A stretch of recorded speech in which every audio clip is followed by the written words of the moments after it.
I don't need a mic. Never been accused of being someone who needs a mic.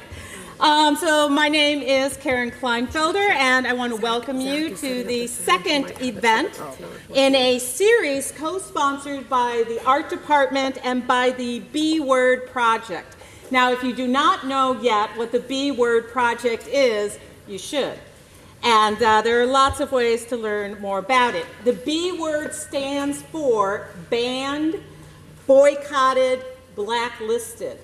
And it's part of a campus-wide initiative to focus on censorship studies.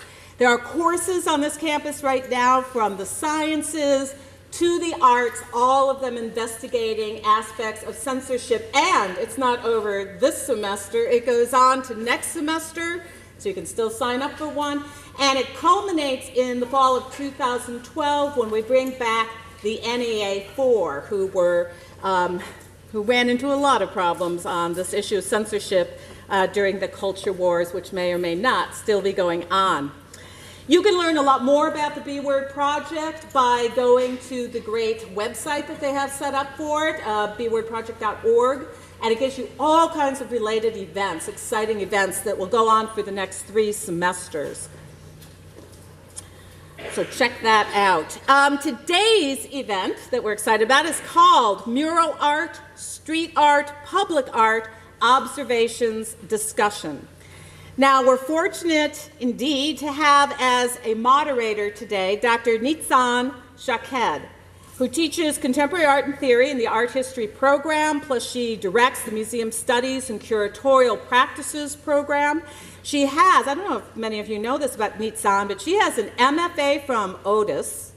She has, in studio art, of course, she has an MA in museum studies from UCLA and a PhD in cultural studies from Claremont. What have you been doing lately? She is perfect for today's topic on public art because she played a key role in curating the contemporary art exhibition that was held on billboards throughout the city of Los Angeles last year in 2010. So I'm now going to turn things over to her, and she's going to introduce our guests and get this show going.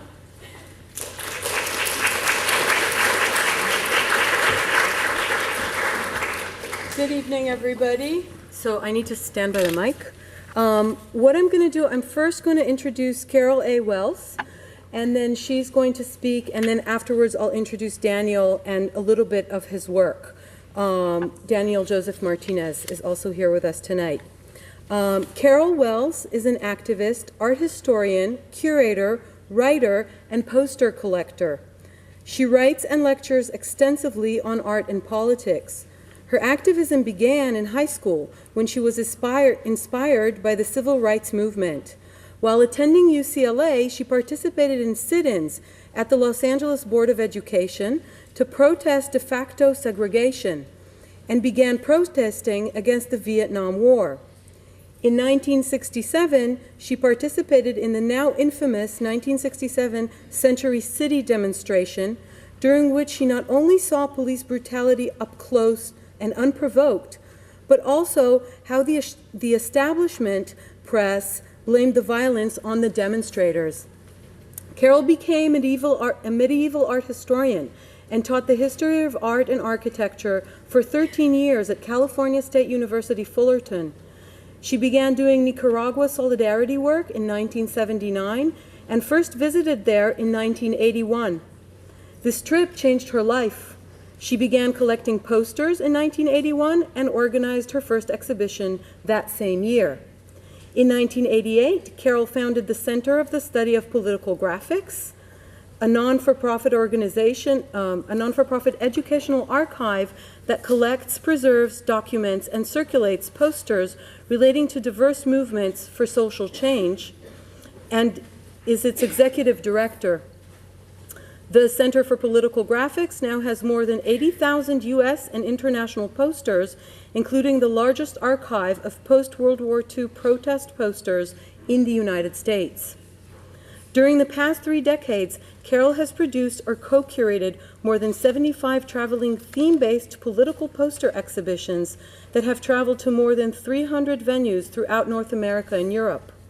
These exhibitions cover many human rights issues and movements, past and present, including AIDS, racism, sexism, homophobia, ecology, globalization, gentrification, and homelessness, immigration, labor, liberation theology, and the prison industrial complex, Black Panther Party, United Farm Workers, and diverse struggles for self-determination.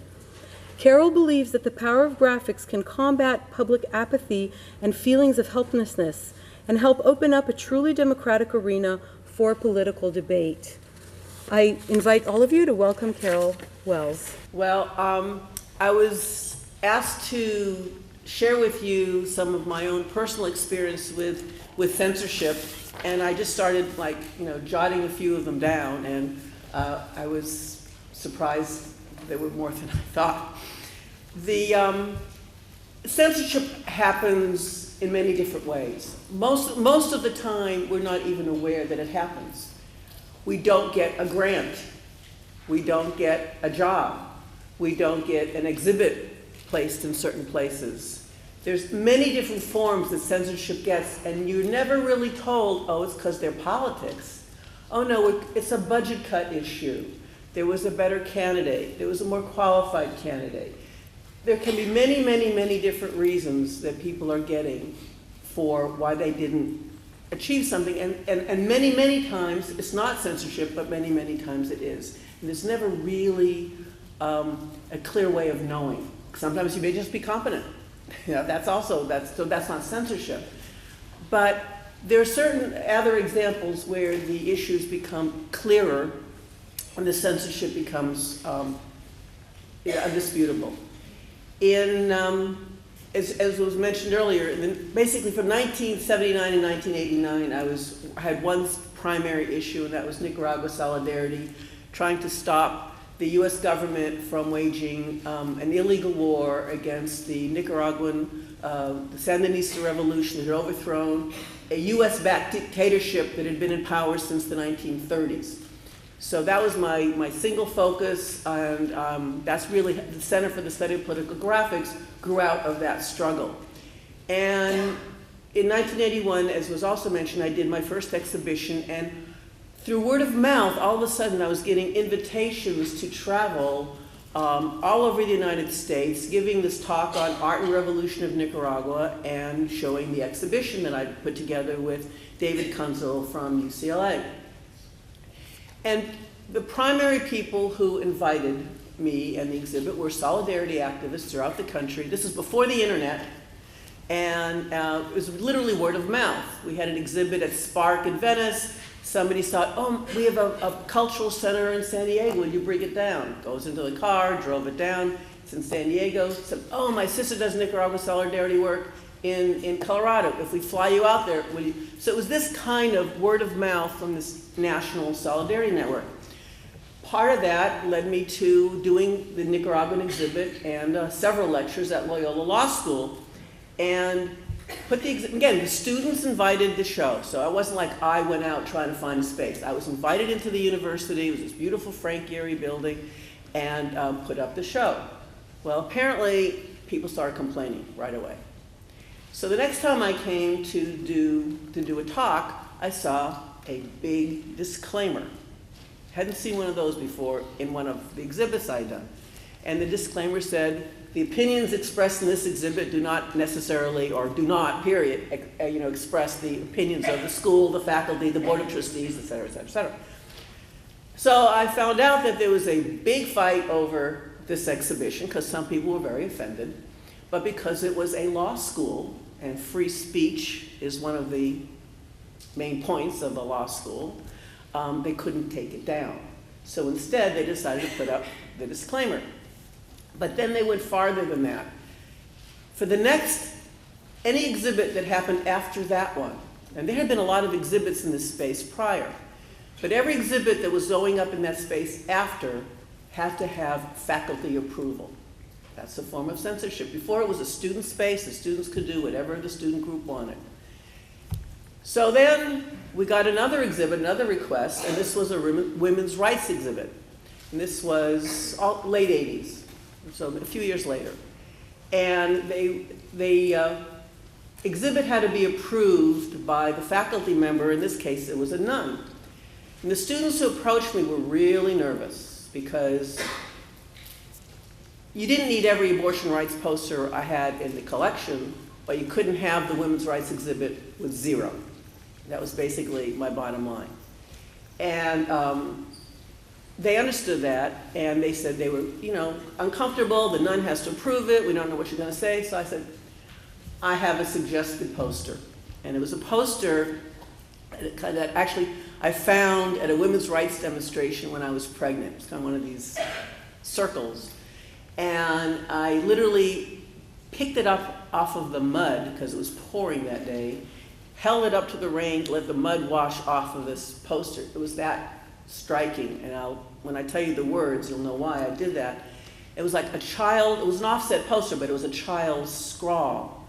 And it said, "My mom had an illegal abortion. I don't miss the baby, I miss my mom." So I suggested that the nun might accept that poster since it dealt with a different side of the issue that usually gets discussed. And I was right, she did accept it. But then what happened next was no exhibits were allowed in the space. So that was Loyola Law School.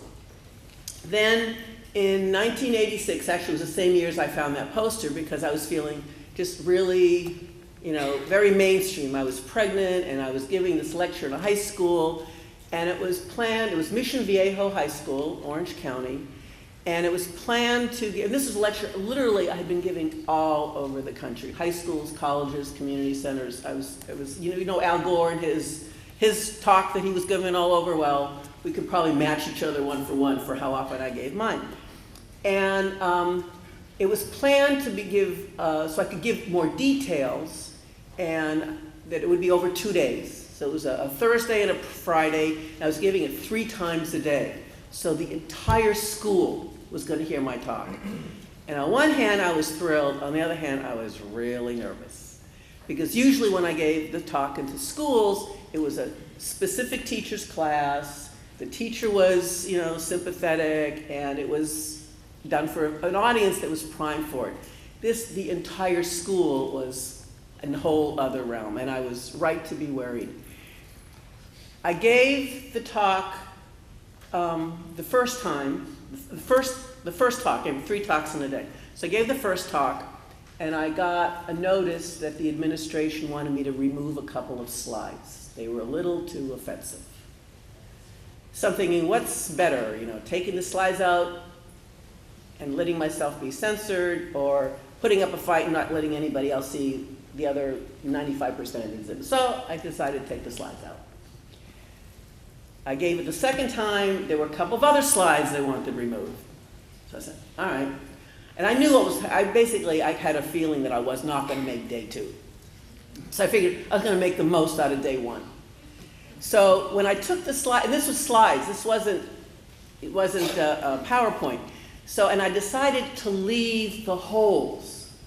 So when I was going through the talk, all of a sudden you'd have this white space. And what I did for that, each time I told what was missing. I figured my time was limited. I may as well go for broke. So, and then some of the students came over afterwards and they wanted to see the slides. So if slides you can take, unlike you can take them up at home. So we did. Now the irony, I remember one of the slides I was asked to take out was a painting that the Sandinistas had done right after the revolution, showing a Marine, but with a death skull, holding a decapitated head of a Nicaraguan. And I admit, when I first saw that painting, that mural in Nicaragua, I said, oh, this is going over the top. I thought it was a lie. I had never heard of that. If I hadn't heard of it, of course it didn't happen.